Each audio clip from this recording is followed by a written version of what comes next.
んにちは。ベーカーのマッケンジー法事務所東京オフィスパートナーのMasumotoと申します。本ビデオシリーズでは、私、Masumotoと弊社東京オフィスパートナーのDominicシャーマン弁護士がモデレーターとなりまして、様々な国でビジネスを行う日本企業の皆様に、各国の国際仲裁制度の概要をご紹介することを目的として、弊社の各国オフィスから国際仲裁案件を数多く取り扱う弁護士をスピーカーに迎えて、その国の国際仲裁制度の概要や昨今の動向、また日本企業の皆様に向けたアドバイスなどについてお話をさせていただいております。初回と第2回では第一弾といたしまして、シンガポールにおける仲裁を取り上げさせていただきました。今回は東京ミーツタイランドと題し、弊社バンコクオフィスにて多くの仲裁案件を取り扱っております。パートナーのPumma Doungrutana弁護士とアソシエイトのKositプラシットベロージ弁護士をスピーカーに迎え、タイにおける国際仲裁の概要や動向などをお届けさせていただきます。なお、本シリーズは英語で進めさせていただきますが、最後に私より簡単に日本語で概要をご説明させていただきますので、最後までご覧になっていただけますと幸いです。Hi, Dom Pumma and Kosit. The floor is yours. ありがとうございました。Thank you to Mika for the introduction, and also thank you to our colleagues in Bangkok for their valuable time today. If we could get started with the first question, could you give us an overview of the international arbitration system in Thailand? For the past decades, Thailand has been working hard to become a more arbitration-friendly jurisdiction. The model law that governs both domestic and international arbitration is the Thai Arbitration Act of 2002. This Arbitration Act is based on the Ancestral Model Law 1985. This indicates that Thailand follows international standards, which certainly gives foreign parties confidence using arbitration in Thailand. Thailand is also a party to New York Convention. This status will ensure that arbitral awards made in Thailand can be enforced in other 172 countries around the globe, and that the foreign arbitral awards made in other jurisdictions, which are the member of the New York Convention, can be enforced in Thailand. It is not only that Thailand has adopted an international standard in international arbitration into its jurisdiction, but Thailand has also established two major institutes to handle cases in both international and domestic arbitration, and one local arbitration institute that specifically handles insurance dispute. My colleague Kosit will elaborate on these three institutes. So overall, Thailand offers a solid, internationally aligned arbitration system with growing support from both the government and the legal community. Thanks so much, Kun Pumma. So, Thailand, we have got two main arbitration institutes that really stand out. First up is the Thai Arbitration Institute, or TAI. It's actually the oldest one here, set up back in 1990. Originally, it was under the Ministry of Justice, but after 1997 constitutional reform, it moved under the Office of Judiciary. Because of that connection with the court, TAI rules have traditionally had a bit of civil procedure flavor. But over the years, they have made a lot of updates to bring the rules to be more in line with international practices. We'll touch on that later. But one thing that TAI is really known for is that it is cost effective. For example, there's no filing fee at the TAI rules at all. Then we have the Thailand Arbitration Center, or THAC. This one is a much newer one. It was established in 2015 and is still under the Ministry of Justice.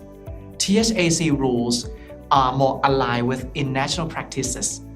For instance, they separate the notice of arbitration and the response from the main written submissions, which is similar to what we see in the Ancestral rules or CAC rules. Besides these two, there are some specialized arbitration bodies like the Office of Insurance Commissions or OIC, which handles the insurance-related dispute. But that's a topic for another day. Thanks so much for the insight and the background on the arbitration system in Thailand. So I guess that leads us on to our next question, which is international arbitration popular in Thailand? Well, thanks for the questions, Dom. The answer is definitely yes. International arbitration in Thailand is on the rise. We're seeing more interest even from the courts. After the COVID-19, some courts in Bangkok started pushing something called judicial arbitration. Basically, arbitration that happens within the court system.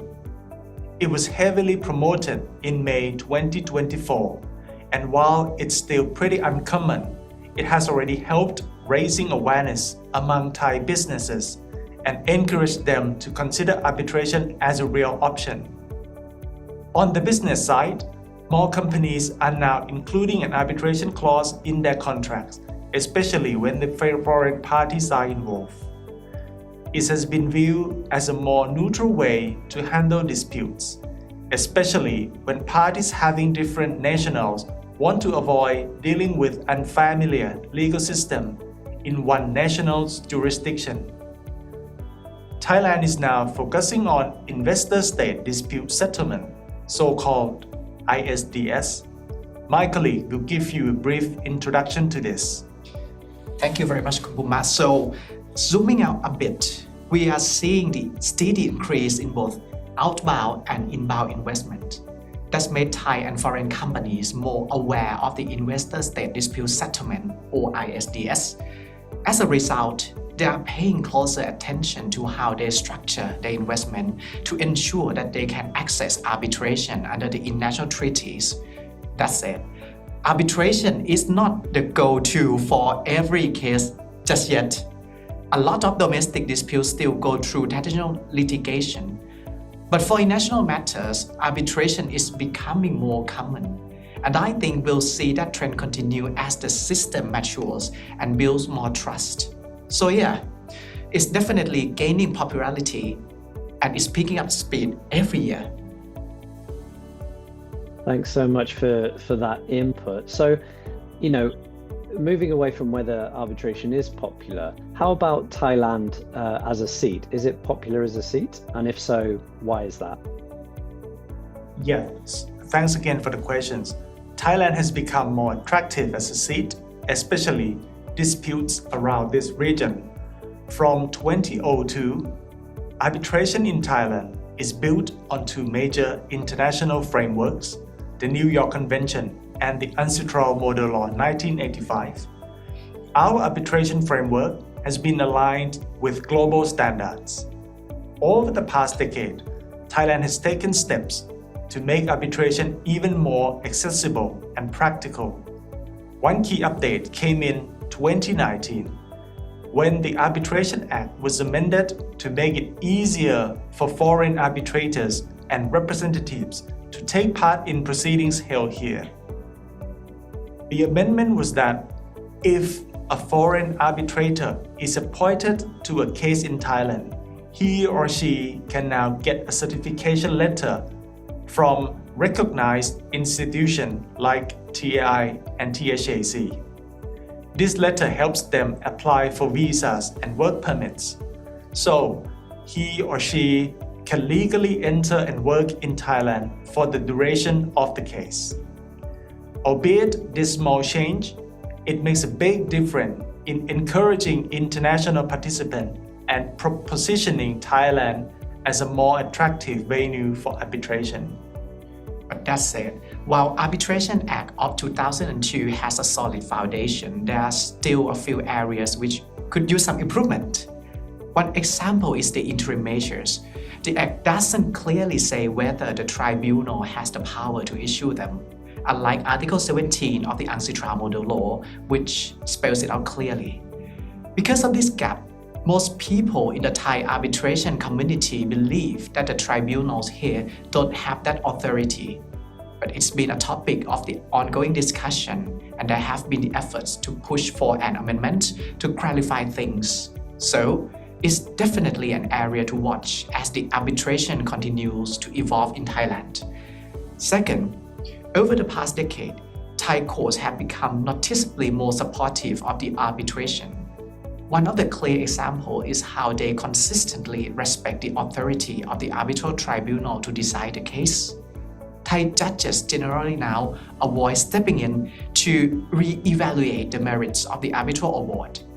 This is important because it helps prevent the losing party from trying to relitigate the same issues in the court. In other words, once the arbitral award is issued, it's truly final, and that's a big win for the efficiency and the legal certainty in arbitration. So, while Thailand may not be the first choice globally, it's definitely gaining ground as a practical and neutral seat for arbitration in the region. Great, thanks so much for that. I think the interim measures piece is very interesting because Japan recently amended its arbitration law to give some clarity on that. So let's see what the future holds for Thailand in that respect. So I think moving towards, what kind of industries end up in arbitration in Thailand. Do you guys have any insight on that? Yes. So arbitration in Thailand often mirrors the country's economic landscape, and the construction is a big one, actually. Construction disputes are everywhere, whether it's contractual issues, delays, scope of disagreements, or technical specs. We have handled quite a few ourselves. For example, there's a dispute involving a substation and a duct bank distribution network construction project. Because of the size and the complexity of the project, the parties opted for arbitration. And in practice, we were dealing with tons of technical details, coordination challenges, and contract interpretation. Arbitration really proved to be a good fit for that kind of case. Another interesting case we worked on was a module fabrication project. The project was based in Singapore. The contractor was Spanish, the subcontractor was Thai, the seat of arbitration was in UK, and the applicable law was English. The core issue was around the critical path and the delay analysis. So, with all these moving parts, different jurisdictions, disciplines, and legal systems, arbitration turns out to be a very practical way to resolve the dispute. But let's hear from Kun Pumma as well. Thanks, Kosit. For me, one of the classic disputes is construction, just so you know. Given the complexity, the volume of issues in disputes between a project owner and a contractor. Another area that I've seen rises in insurance dispute. In the reinsurance market, especially, it is quite common for brokers to suggest including an arbitration clause in insurance contracts. We've actually had experience handling an ad hoc arbitration that came out of a quota share treaty. So this isn't just theory, it's happening in practice. M&A, merger and acquisition disputes, are also becoming more frequent, especially as deal activity grows more complex. Thailand has seen a steady stream of private M&A transactions, particularly involving private limited companies, which are the preferred structure. These deals often involve share purchases, and while that makes the process smoother, it also means buyer inherits all liabilities, which can lead to disputes later on. We have seen arbitration used to resolve issues like breach of warranties, price adjustments, and post-closing indemnities. For example, dispute can arise when the financials of the target company doesn't match what was represented, or when liabilities surface after the deal closed. Arbitration is often preferred in these cases because it's confidential, faster than litigation, and allows parties to choose arbitrator with commercial expertise. Thanks so much for that insight. I think it's a common thread globally in arbitration that construction and post M&A or JV disputes seem to be the usual suspects, but it's really great to hear that insight about Thailand. So now just to pass over to Mika at the end of this part of the video to summarize in Japanese. Thank you, Dom. Kosit. それでは私から簡単に日本語で概要をお伝えさせていただきます。まず、バンコクにおける国際仲裁制度の概要についてですけれども、タイでは2002年に仲裁法が制定されまして、その内容はアンストラルモデル法の1985年版に基づいた国際的な内容になっているということでした。またタイはニューヨーク条約の締約国ですので、仲裁判断の執行も保障されているということです。タイには主要な仲裁機関としてタイアービトレーションインスティチュート TAI というものとタイランドアービトレーションセンター THAC というものがあるということでした。TAI は1990年に設立されておりまして、規則は伝統的に民事訴訟法的な色が強かったということですけれども、長年にわたって改正がなされ、現在より国際的な基準に沿ったものとなっているということです。また TAI では申し立て手数料が一切かからないといったようにコストエフェクティブな機関であるということでした。THAC は2015年に設立されまして、その規則はより国際的な慣行に沿ったものであるということです。他にも保険関連の紛争を扱うオフィス・オブ・インシュランス・コミッション OIC といった専門的な仲裁機関もあるというお話でした。バンコクでは国際仲裁は一般的かということにつきましては、国際仲裁は増加傾向にあり、より一般的になってきているということです。バンコクのいくつかの裁判所ではコロナの後、裁判所システムの中で仲裁を実施するジュディシャルアービトレーション、司法仲裁を推し進めるなど、裁判所の仲裁に関する関心も高まっているということでした。また特に外国の当事者が関与する場合には、契約書に仲裁条項を盛り込む企業も増えているということです。さらに、投資家と国家との間の紛争解決方法としての国際投資仲裁、いわゆる ISDS についても説明がありましたが、タイでは対外投資と対内投資の両方が増加しており、国際条約に基づく国際投資仲裁が利用できるような投資スキームの構築にも関心が高いということでした。バンコクは仲裁地として人気かという点につきましては、特にタイの周辺地域において、タイは実用的で中立的な仲裁地として人気となっているということです。特にここ10年間の間で仲裁をより身近で実用的なものとするために様々な取り組みがなされているということでした。例えばタイの裁判所は仲裁判断を尊重して不必要な介入を避けるなど、仲裁をサポートする姿勢を示すようになったといったことや、2019年には外国の仲裁人や代理人がタイで行われる仲裁に参加するためのビザの取得などを容易にする仲裁法の改正がなされたということです。他方でタイの仲裁法では仲裁庭が暫定措置を発動する権限を有するかという点について明記されておらず、認められていないと解釈する人も多いため、現在法律改正の是非について議論がなされているというお話がありました。最後に、タイでは仲裁はどのような業界において利用されることが多いかという点につきましては、タイでは建設業が経済において大きな割合を占めているということですので、建設紛争の仲裁案件が多いということでした。また、保険に関する仲裁も増えているということであり、特に再保険市場ではブローカーが保険契約に仲裁条項を盛り込むよう提案することが多いということです。M&A においても特にディールが複雑化するにつれて紛争に発展するケースが多くなっているということでした。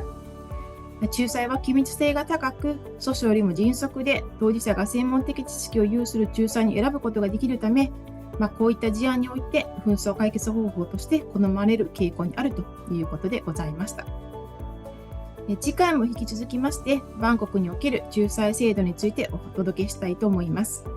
次回のビデオシリーズもご覧になっていただけますと幸いです。本日はご視聴いただきましてありがとうございました。